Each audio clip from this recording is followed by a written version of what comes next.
नमस्ते दोस्तों, कहानी अच्छी लगे तो लाइक सब्सक्राइब करना ना भूलें। नंदिनी की शादी एक सुखी संपन्न परिवार में हुई थी।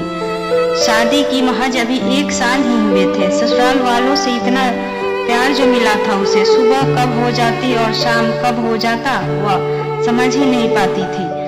उसके सास और उसके बीच का रिश्ता इतना प्यारा था कि लोग देखकर कहते कि माँ बेटी का रिश्ता है या सास बहू का रिश्ता। गलती करने पर सास उसे डांट भी देती थी, पर इसका बुरा नंदिनी को नहीं लगता। उस पर वो सोचती कि माँ होती तो ऐसा ही करती। एक बेटी बनकर सास की सेवा करती थी।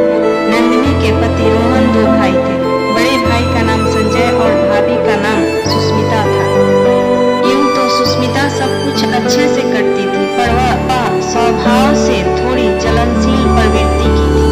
क्योंकि नंदिनी घर में सबसे छोटी थी तो सबका प्यार भी मिलता था। नंदिनी की सास अपने दोनों बेटों को बहुत प्यार करती थी। सुस्मिता अपने पति संजय से कहती रहती थी कि इस घर में अब वह मान सम्मान नहीं मिलता, सारे लोग नंदिनी नंदिनी ही किया करते हैं। संजय उसे समझाता था, नहीं ऐसी कोई बात नहीं है, तुम्हें गलतफहमी हुई है। अगर तुम्हें गलतफहमी होती है तो तुम माँ से जाकर बात करो। संजय, तुम मेरी बातों को नहीं समझ रहे हो। सारा लोग छोटे देवर और देवरानी की ही बातें किया करते हैं, जैसे कि इस घर में मेरा कोई पूछे ना हो। अब मुझे अलग रहना है, मैं यहाँ एक पल भी नहीं रहना चाहती हूँ। सुस्मिता, तुम गलत कह रही हो। एक छत में और एक घर में कभी 2 चूल्हे आज तक तुमने सुने हैं?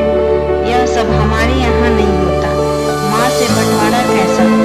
तो ठीक है संजय, तुम माँ क्यों ही बांट दो, माँ हम लोग के साथ रहेंगी।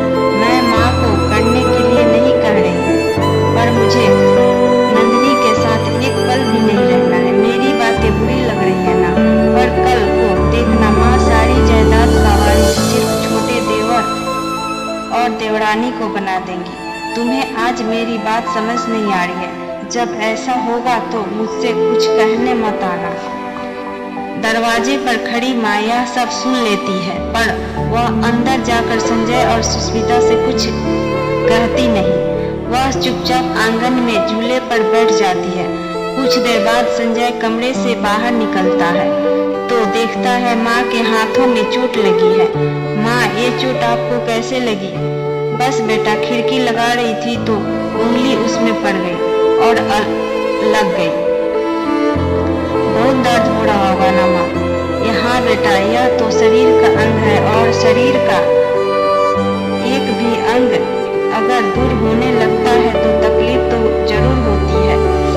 पास में खड़ी सुस्मिता भी यह सब कुछ देख रही थी। आखिर एक शरीर अपने किसी शरीर को कैसे काट सकता है? बहुत तकलीफ पहुँचती है, मैं कुछ समझा नहीं माँ। जब तुम दोनों माँ बाप बनोगे तब समझ जाओगे। एक माँ बाप के लिए अपने दोनों बच्चों के बीच चयन करना कितना मुश्किल होता है। दोनों को जन्म देने में एक माँ को कितने ही कठिनाइयों का सामना करना पड़ता है, और फिर जब बच्चे बड़े हो जाते हैं तो अपने माँ बाप को यह चुनने के लिए क्यों मजबूर कर देते हैं? क्या बहू के मायके में उसके भाई ने ऐसी बात कही होती तो उसे तकलीफ नहीं होती? सुस्मिता को अपनी गलती का एहसास हो गया। उसे लगा कि अगर मेरी माँ को इस कठिनाइयों का सामना करना पड़ता तो उसे कितनी तकलीफ होती। बड़ी बहू और छोटी बहू इस घर की 2 बेटियां हैं।